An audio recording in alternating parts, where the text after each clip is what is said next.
that there are. Okay, we are now recording. Excellent. Apologize. But there are service organizations that know this, that we can work with, like the Mental Health Association, and work with all the hospitals. So do you feel it's more families or just individuals that are experiencing the homelessness? Well, years ago, it used to be just single men that were homeless, the majority of people. Right now, it is more full families. And when I say full families, I'm talking about 4 children, 5, 6, sometimes 7. HabCore alone has moved in families of 7 in the past year, and it just increases. And I know you wonder, how could that be? Well, this is about the parent that has the strength and the courage to say, I am no longer wanting to live in a volatile situation. I would rather take my children out of that, live in a car, and raise my hand for help. So that is about the strength and the voice of people finding their courage. And when they raise their hand for help, HabCore is here. All of these other organizations are here because we work together very closely. So when we talk about full families, we're talking about the warriors, the courageous men and women that choose that and ask for help. Yeah, it's amazing. And it's hard to ask for help. Absolutely. It's true. So we've seen some major events, obviously here in Monmouth County, Superstorm Sandy, and then now, the whole world is dealing with COVID. But what do events like this have an effect on the housing availability and the need here?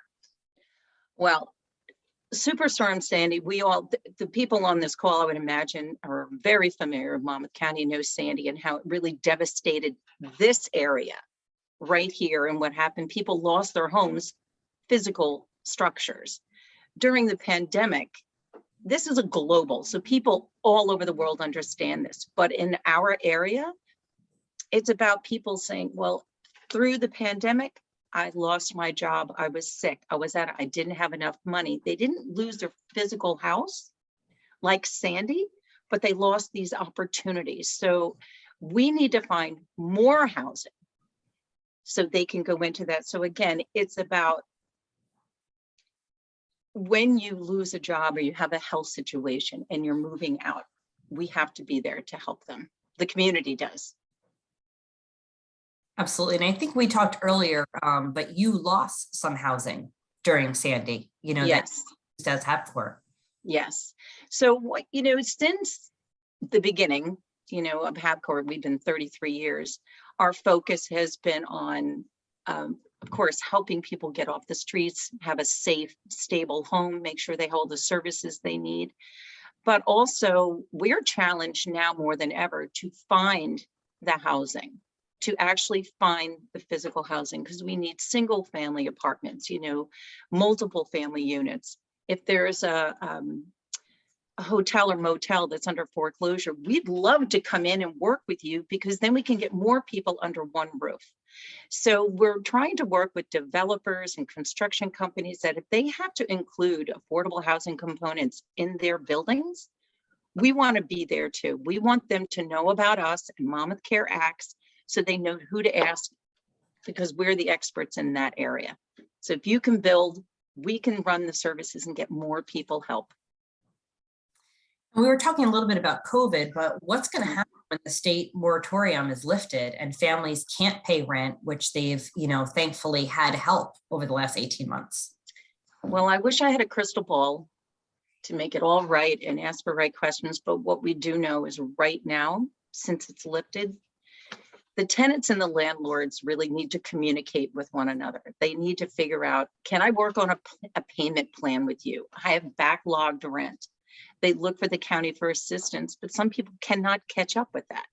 I think it's a matter of truly being communicative with your county, with the landlords, what you can do. And if they can't make a plan to really help them with the rent, the backlogs, they're going to look at motels and hotels, and they're going to infiltrate with them. So we have to be more available. HabCore and other organizations need to be more available and try to do as much more as we can. Right now, there are 50,000 cases, the tenant landlord cases on the docket, 50,000. That's just today. It's only going to increase, which is going to backlog. So this is going to go on for a long time. We need to be patient and be kind for this. And if you could talk a little bit about how the nonprofits, how HabCore, the county and the state all coordinate their efforts. You're finding shelters, you're finding permanent homes, and you work, it sounds like, with Monmouth Acts every day. Just talk a little bit about that. Well, we have been around for 34 years, almost 34 years. We work daily because we've been around so long with the police, the fire, the hospitals, the other service organizations throughout the state and Monmouth County. We're very, very closely with them. We serve a lot of the same community members, so we all know the needs. If we can't help you, we know who to call to get you that help. And it's really important. This Monmouth Care Act really has a global net that we can go to for resources. So we're on the list. People know to come to us for housing. But again, we're not just housing, we're services, we're food, we help people with their programs and needs. So we're a full, all-inclusive organization. But like you said, when we first opened this call, is housing is the #1 need. And if you don't have a roof over your head, it's very hard to move forward in life in what you need. You need to find that stability in order to move forward. So again, all of our service organizations, just in the west side of Red Bank, there must be 40 service organizations, all within 1 mile of one another. It's pretty dynamic. Yeah, so we're lucky to have all those, services right there. And this is a pretty broad question, but just in general, how does homelessness affect our community at large? I'll give you one example, which is a major example, is that when people are living in unsafe conditions, their health is affected. And when your health is affected, you find yourself in and out of the emergency rooms and the hospitals more and more. If you had a safe environment that you're living in, your health would be stronger and better. You'd be able to get the services. Therefore, you wouldn't be going in and out of the emergency rooms as often. So when you have the clog in the emergency rooms, that does affect your community completely. And that's the one service we all know we need, no matter what, is the healthcare providers and the emergency services. So just that one example tells a big picture, because if you're hungry and not eating, it affects you mentally and physically. So everything is cyclical and it all runs in a cycle. But again, healthcare is one of the #1 concerns for the entire community. And then lastly, can you just share a recent housing story that you're addressing right now at HabCore? So I want to throw back that thanks to the Impact 100 grant, and really for you guys hearing us and what we do and how we do it, you realize there were more families with children in need. You saw it, you heard us, and I get emotional about this because there's so much we can do or could do, and if we don't have all the people behind us to help us do that. But this group of women right now on this call understand. That's why they're here, to listen and learn and to advocate. So when we're looking for more housing to help more people, it's about, who do you know? Can you help us with this? So today is about reaching out, educating, and really having you all know that what we do is essential, and that anything that we can do to help the community, and we'll help you as you help us. So it's Macy's and Gimbals. Absolutely. Well, Marta, you're just amazing. You're passionate. You're so knowledgeable, and we appreciate your insight. I'm going to move on to Sue, but we're going to come back to a few more questions in a little bit. So good morning, Sue. Good morning. So nice to be here. Thank you for welcoming me and inviting me to participate. Absolutely. So when we talk a little bit about Covenant House, you primarily work with the youth. So just talk a little bit about what does that age include, and who are you working with right now? Sure. So Covenant House, New Jersey, we've been serving Monmouth County's homeless young people for 30 years. Homeless young people 18 to 21 years old. So that's the age group that we work with. Here in Monmouth County in 2012, we started our outreach program. One van, two guys on the street, making sure that the community knew about Covenant House and that we were here for the young people. We then opened an outreach center. Again, 18 to 21-year-olds would come in. However, because of the large need in Monmouth County and especially in Asbury Park and Neptune, we were seeing an older age population coming in, the 22, 23-year-olds. And Covenant House, we can't provide housing for that age group, but we connect them to other resources, to other organizations who can help them. So we began to develop that strong relationship in Monmouth County and Asbury Park. And with the help of Impact 100, in 2018, we opened our very first shelter. So currently in Asbury Park, we have 10 young people living under our roof. And we've been successful with working with them and making sure that we guide them into positive living environments as they move on and turn 22 and move out of our shelters. Yes, that was a very exciting project. I remember the house opening, which is super exciting. So talk a little bit about some of the statistics that you can share with us about the need to really help the youth with housing in Monmouth County. Sure. So I reached out to my team because these are not the things that I typically work with on a daily basis, but they were able to get me some numbers. And I was very surprised by the numbers we received. Because again, it's Monmouth County. You don't expect to see high numbers of homelessness, and especially when you're talking about 18 to 21-year-olds. But from Monmouth County in the past 2 years, we've had 55 young people come into our programs. So these young people, they don't just come from Asbury Park and Neptune. They're coming from 14 different zip codes in Monmouth County. Larger number is Asbury and Neptune, but we have 14 zip codes that our young people came in from. And, of course, we can't house them all in Asbury Park. So they're also in Newark and in Atlantic City at our other shelters. But overall, I mean, our young people, from the statistics and what we ask and the intake process that we do with them, we've seen that they're coming from a background of poverty, family conflict, instability, and family homelessness, like Marta was talking about. I mean, these are 18-year-olds that sometimes their families were already suffering from being homeless. And now they've aged out, they're 18 years old, they're on their own. So luckily there's places like Covenant House who are there and can focus on the specific needs for that age group, because they are very different from our adult population. They're kids, they're young people who really need a lot of guidance, a lot of structure.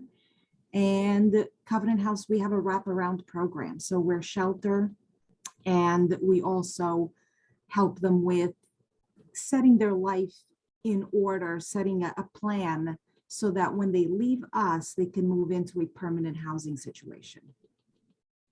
Yeah, I'm always so impressed with the skills and the tools, that you're using to help them make a budget, learn how to, manage your time and get a job. It's just, it's amazing. Yes. I asked Marta is, how do nonprofits, how does Covenant House, work with the county, work with the state, really in its efforts to finding the shelters and obviously the home in Asbury and other areas for those in need? So we work closely with other nonprofits in the area, other organizations.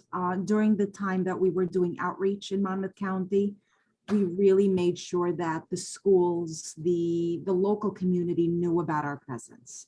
So a lot of our young people come to us through word of mouth.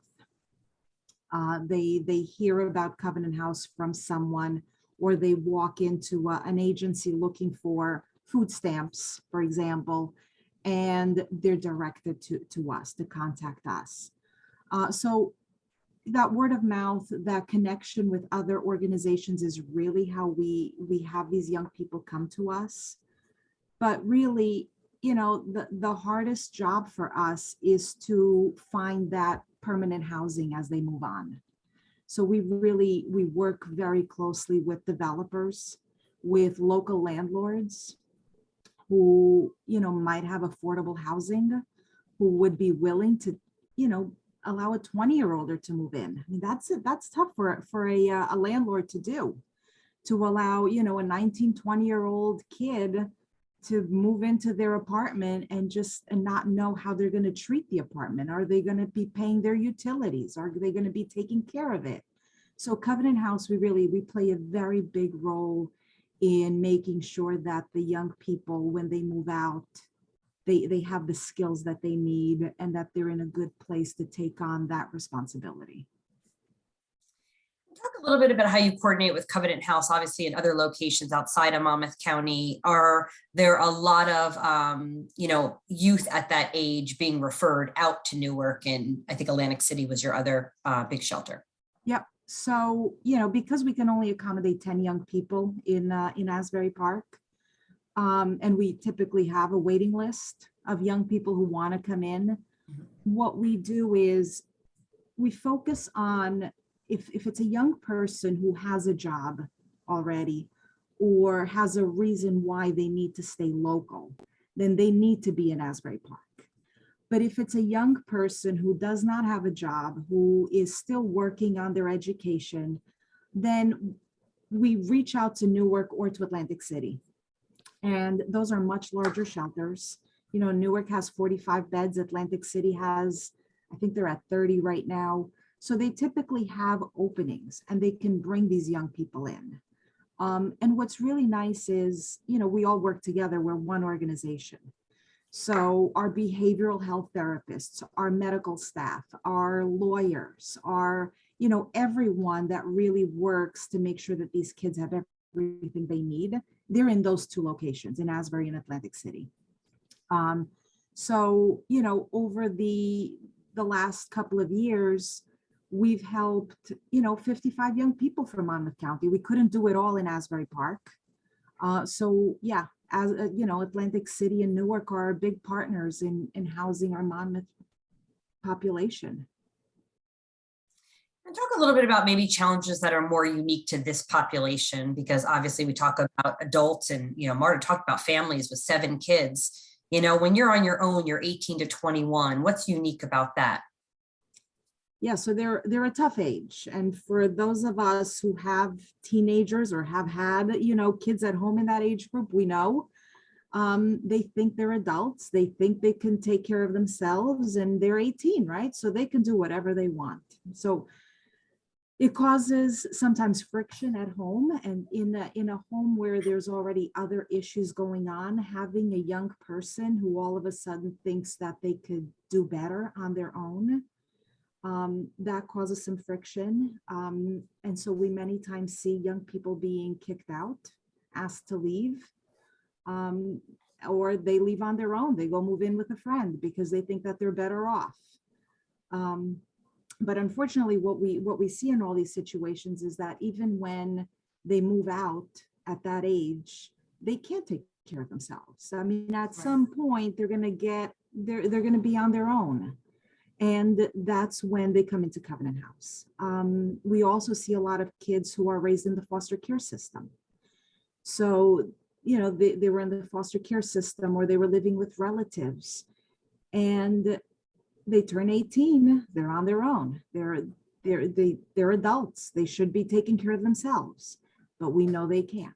So they end up finding their way to Covenant House. And what ends up happening when they come in is it takes a really long time to develop that trust from the kid that came in with the staff, making sure that they understand that they're working for the same thing. So both staff and young person, they have the same goals, but the young person doesn't always see it. And we have a lot of structure. So getting these young people to understand that there's curfews and that there's expectations. You come into Covenant House, you're expected to get a job. You're expected to work on your development, on making sure that you're doing something to better your life. It's not just a place where you're going to spend the night and hang out during the day. And that's hard because that age group is just really hard to get them to understand that they need to put the work in order to see success down the line. But Covenant House, our staff really does a good job developing those relationships. And after a young person is in for a while, they get to understand that. And one beautiful thing we do is we've had kids who come in and they can't handle the structure because they're used to not having any structure and they can't handle it. So what happens is they end up leaving. They sign off and they pack their bags, they leave us. And within a couple of months, they realize they really need help. So they come back and our doors are always open. So we never turn a young person away because they change their mind. It's a choice program. We don't make them stay. But again, it's an age group that really needs a lot of help in getting them to understand that they need to have, an education. And they need to work hard in order to be able to be on their own. And budgeting is a huge piece. Having them Absolutely. understand that they need to budget their money. But yeah, that's the hardest thing, is getting that age group to really realize that they need to put the work in now in order to be self-sufficient and successful in their future. Absolutely. So talk a little bit about what could happen or might happen if the state moratorium is lifted, and how does that affect that population? Yeah, so I think, where it's going to happen, we're going to see more and more people becoming homeless in the next few months as the court system moves through this process. And at Covenant House, we're ready. I mean, we have the beds open, because of COVID. Our intake was significantly less than in previous years. So we did see less kids coming in because of the fear of being in a setting with so many other people.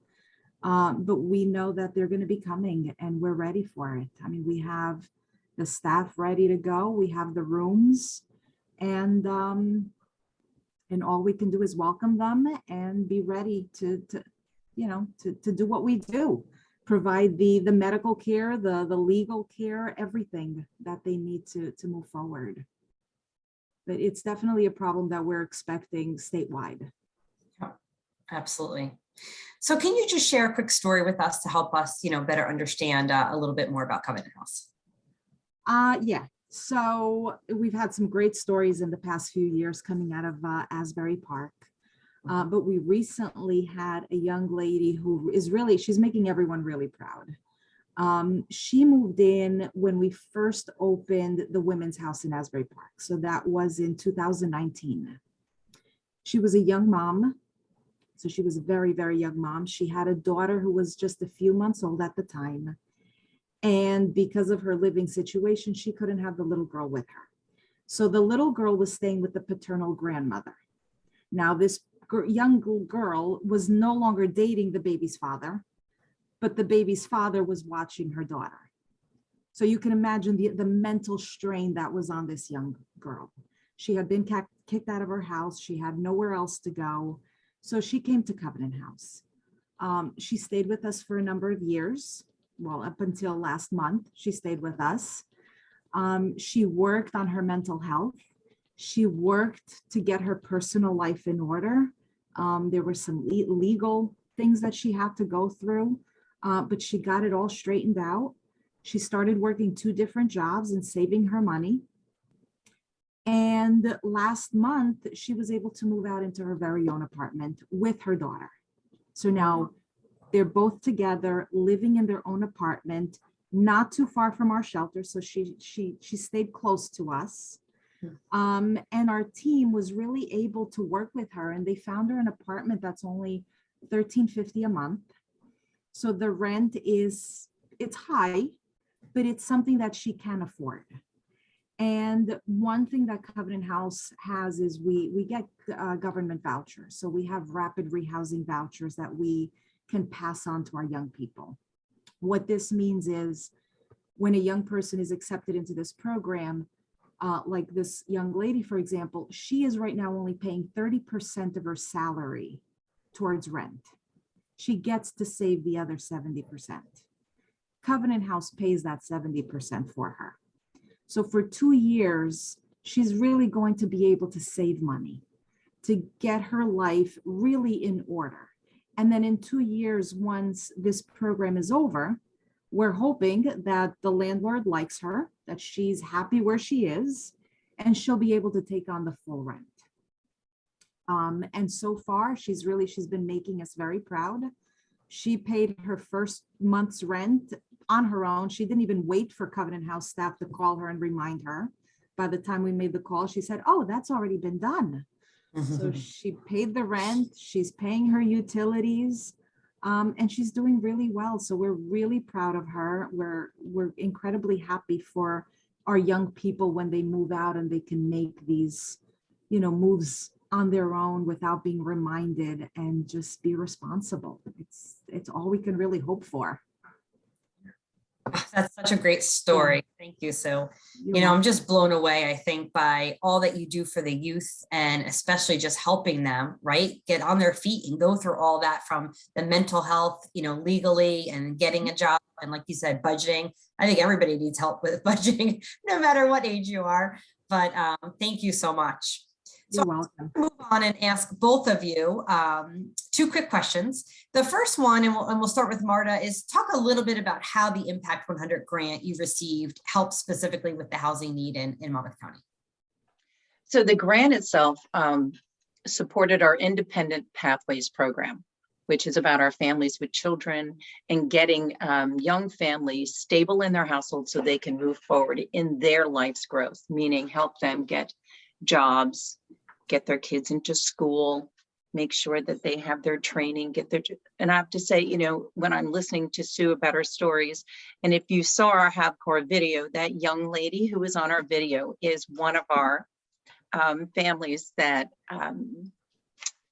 not only represents HabCore, she represents herself very well, and she was one of the recipients, I guess, if you will, that benefited from the Impact Grant. And she has absolutely grown within herself. She's now going into nursing school. So this grant specifically has been able to provide so much more for our families, and there's so many more families. So you all know, we're moms and we're sisters and brothers. We know the needs that we have, and this has been able to provide that for all of them.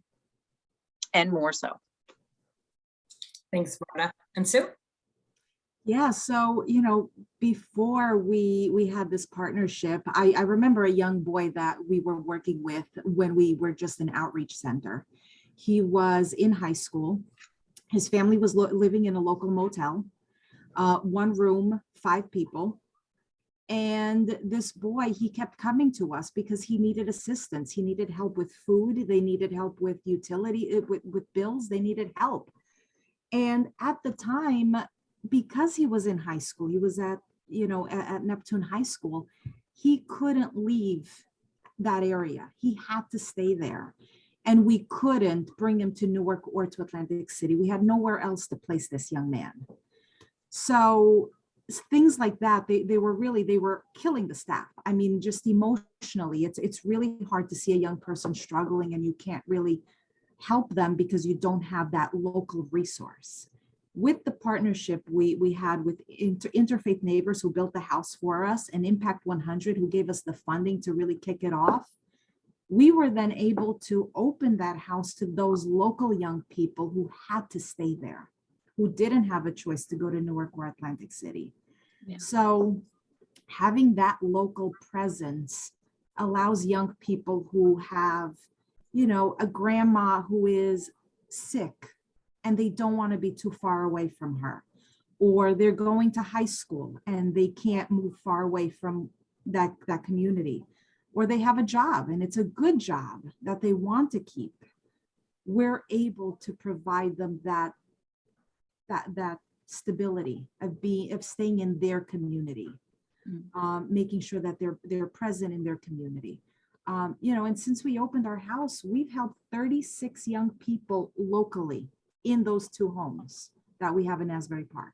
So since 2018, that's 36 young people who slept in those beds and were able to go through our program before moving out. So it's a huge impact. And, you started it with us. I mean, this was all, it was a seed that was planted, and here we are, 36 young people later. It was a dream, and you guys helped make it true. So thank you. Well, thank you. And that's fantastic. I love hearing stories like that. And the last question would just be, if someone's listening on today's call, and wants to help, can you suggest ways that can help? At the end of the presentation, I will have both Marta and Sue's contact information up, but just in general, Marta, what would you say? Okay, does anybody have a house they want to give us? No. Sorry, sir. I think one thing most that everyone can do is, we all know someone. Everybody knows somebody. So if you know a realtor or a developer that is working with housing, multiple housing, please let us know. You can always call me, because the more housing we can provide, the more people can get help. So again, it's communicating. It's about letting us know. Again, we work very closely with the Covenant House and Parker Family Health Center, and the community members, we all know one another. So when we hear the needs that they have, we want to help them too. But again, people don't understand, they're kids, little kids that have come into our program. They've never gone swimming. It's really important that they know how to swim. They don't have a bathing suit. So we do small drives like that.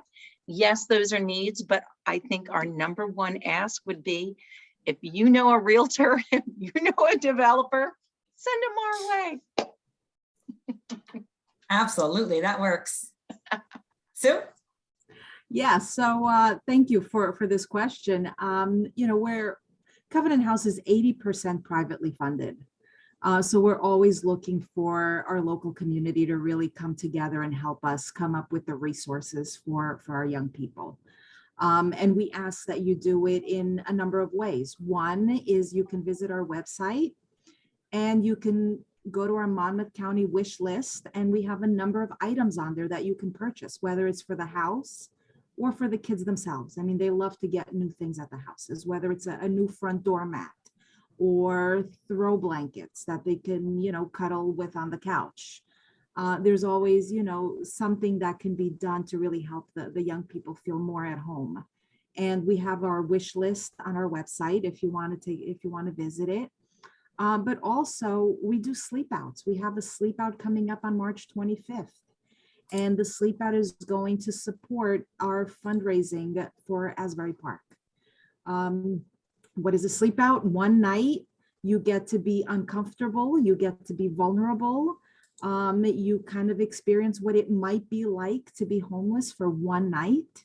But in the process, you get to meet our kids, you get to meet our staff, and you really get to learn more about this population and about what goes into helping them and where they come from. So just some ideas. Yeah, I have some friends that have done that, and it's an amazing experience from what I've heard. Yeah, Marta's done it. So she's been one of our past participants, and it's a great experience. So what I'm going to do now is quickly talk a little bit about Impact 100, and then we're going to open it up to questions. So you can put a question in the chat, or you're welcome to ask it in person in just a little bit. So I'm just going to share my screen briefly.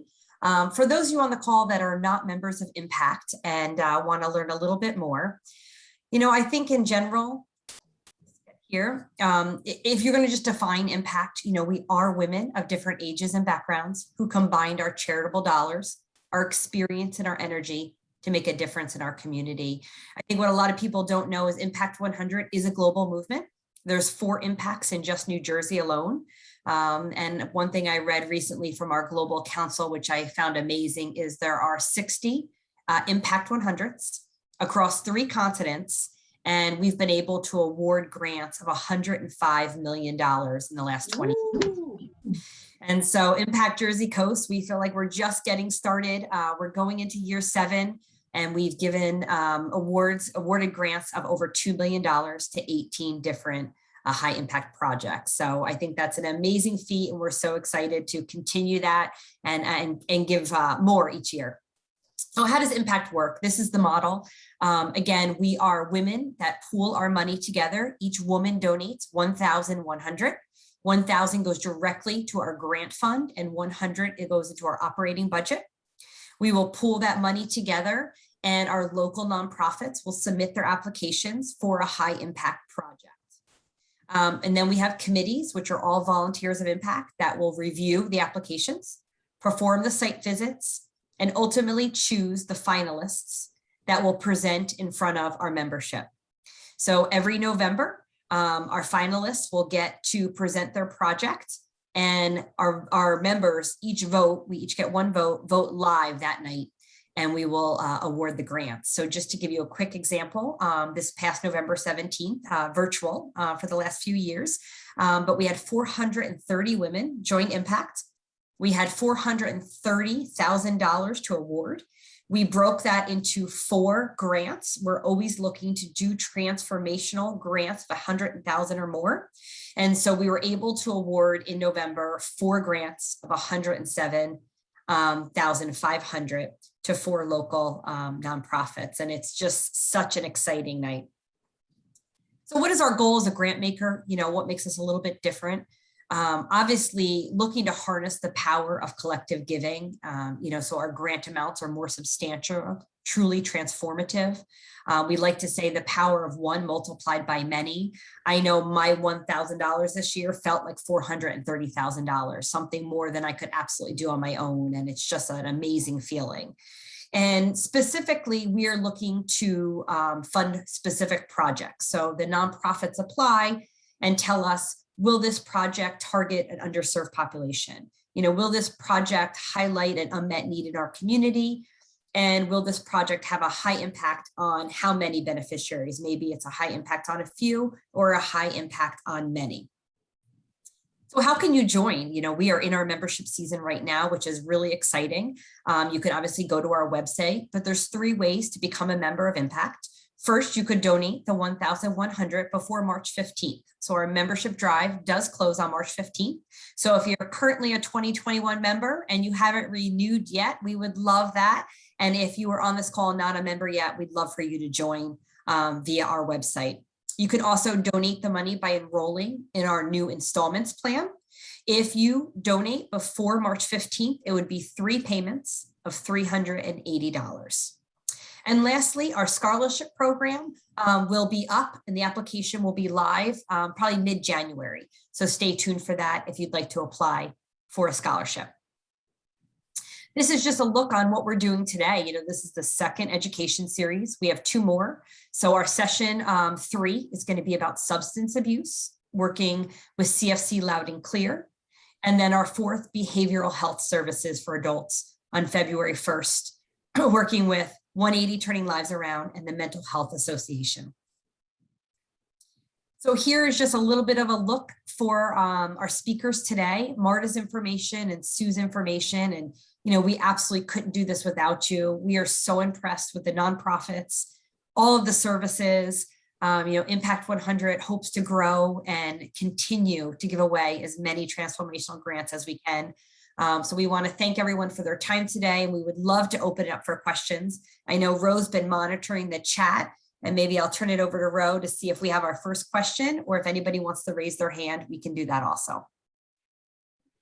Thanks, Laurie, and thank you so much, Sue and Marta. That was really so educational as always, and thank you very much. And welcome, everyone.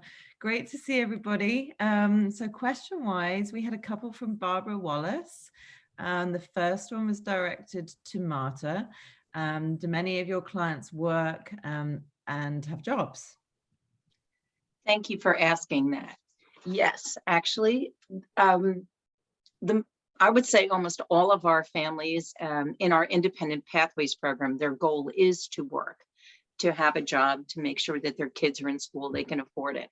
So we help them go through that process, not only with training, resume writing, the basic skills when it comes to that, interview skills.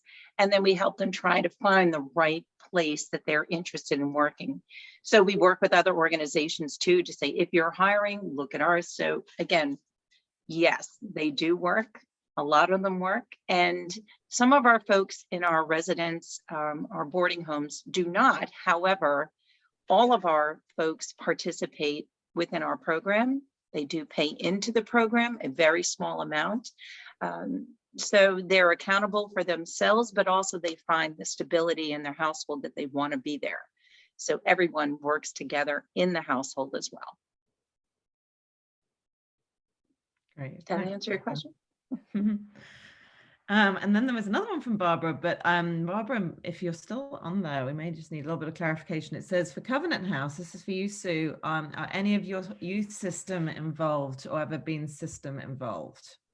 Yes, I am still here, and this Hi, is Barbara. and I'm a part of Impact 100 South Jersey.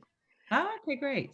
Yes, so yes, I just would like to know if Covenant House, when I say system involved, I mean the juvenile justice system. Certainly with the detention homes being closed, and we're looking at new programs and rehousing our juveniles out into the community. I'm wondering if Covenant House is involved. Absolutely. So as long as I can remember, we've had teams go into the prisons and do presentations to the young people. And we've had quite a number of, that I know of, like that I've personally met, young men who've come in to Covenant House. They get released, and Covenant House, they're the people that are there waiting to pick them up when they step out. They come into our program. And, we're lucky that both in Newark and in Atlantic City, we have a full-time lawyer. So when these young people come out, we have the resources to really work with them to help them with the future legal issues that they have. But yeah, we provide them with housing. We provide them with job placement. We guide them to get certificate programs if they qualify. But yeah, that's one of the proud programs that we're involved with in making sure that these young people, who many times are incarcerated for some really ridiculous, crazy reasons, that they have an opportunity to come back and get their life back in order and be successful. So yeah, statewide, we do work with them. Thank you. You're welcome. Thanks, Sue. Thanks, Barbara. And a question from Deneen Jackson for you, Sue. Are any of the youth you serve former foster care children? I think you touched on that briefly. If you want to expand a little bit for Deneen. Yes, statewide, also a lot of our kids, and I don't have the exact percentage, but it's pretty high. They come from a foster care background. Whether it's foster care with a relative or with, a foster care family. We do get quite a large percentage of young people who came from that system. Thank you. And Vanessa Greer asked about Asbury, the number of youth, young people that have been housed there since 2018. So I think, was that the 36 number that you mentioned? Yep, 36 young people have lived in those two homes, yeah. And that's the two being the men's and the women's, correct? Correct. So it's two houses. They're identical. We started with the male house with 5 young men, and then a year later we opened the girls' house for 5 young ladies. So in total, there's 10, and they've been busy. Great. I think that was all the questions that had come in. Unless anybody's got another. Casey, I see her hand raised. I actually had a question for Marta. This just ever since I learned about HabCore, this has been on the back of my mind. So for private citizens, not big funders, but just like private citizens, does HabCore ever work with it's a two-part question. Does HabCore work with, say, a private citizen who owns a property in Red Bank that wants to just rent them out to HabCore? Like, do you guys do contracts with those type? Yes. Yes, and it's a really important, there's a lot of people who own multiple unit properties. They want to turn them over, flip them out. There's a couple of folks, like you said, private citizens that own 6 or 7 houses that could be affordable. So what we would do and what HabCore does, and a lot of things, we work with the landlord. We'll find the tenant, move them in, keep them safe, get them in program, but we work directly with the landlord, which means we're never late on rent. Any problems with the person, we handle it. We handle that. So yes, if they own properties, we would act as the property manager and the tenant per se. Okay, and then my second over. question, which I think that's a landlord's dream. Yeah, Like a it landlord really who wants is. to help people. That's one of the reasons why we have such a stellar reputation, is because we have always managed that relationship. Right. That blows my mind. That's brilliant. And then obviously like a big, say, hotel would be perfect, but for, again, that private citizen that can't afford to buy the big hotel, what's an ideal home for you to rent from, Great question, Casey, and really thank you for asking that. Actually, last year I got a call from 2 gentlemen realtors in New York. Hey, we want to buy some properties in Asbury Park. We're looking, because Asbury, we're also in Asbury Park, one of our largest boarding homes there that has 30 people under one roof, is that there's a lot of old hotels, boarding homes, bed and breakfasts that, under one roof, you have everything you need. You have a common area with the kitchens, different rooms that we can rent out, etc. So that type of housing works wonderfully. The more people you can get under one roof is financially savvy, it's smart, and then we can maintain, have property managers and our case management team. You can also take care of a lot of people personally, one-on-one, and safely. So anytime there's a motel that's going in foreclosure or multifamily home, that's just more people we can help and get off the ground. Thank you. Thank you. If you don't mind, I just want to really thank you very much, Lori, for bringing together HabCore and Covenant House to really understand all that we do. We work together. People sometimes don't need a full house, but they need a day. They need to go to a shelter. They need to find a temporary availability to find their strength to move forward. And then there's some folks that say, I need more time. I need to find a permanent place that I can really put my feet under. So working with Covenant House and HabCore, you really understand the benefits of our community. The other thing is, during the pandemic, and I won't take too much longer, is that a lot of shelters closed down. It wasn't safe to keep them open. A lot of churches had a pantry, a food pantry. They would have an overnight. They closed down. Covenant House did not. HabCore did not. We worked every single day endlessly. We will never stop, because there's just more and more people that we want to help and need to help. But having shelters, I know in Red Bank, we're working with the Pilgrim Baptist Church Soul Kitchen to have a warming center. It is so important to have shelters in our community. And then they find us for permanent housing. So we really are a close community. And having this group and this opportunity to talk about it, I just want to thank you again for that. Thank you, Marta, and thank you, Sue, because we can't thank you enough for all that you do, because our community needs you now more than ever. And we are so appreciate your passion and your resilience and everything that you do. So thank you from all of us. I appreciate everyone calling in today. If you are not a member, please join. We'd love to have you. And if you are a 2021 member, please renew and sign up for our 3rd session coming up on January 25th. Stay warm, everyone. Thank you very much. Thanks, Thank Lori. you, everyone. Everybody, take care. Take care.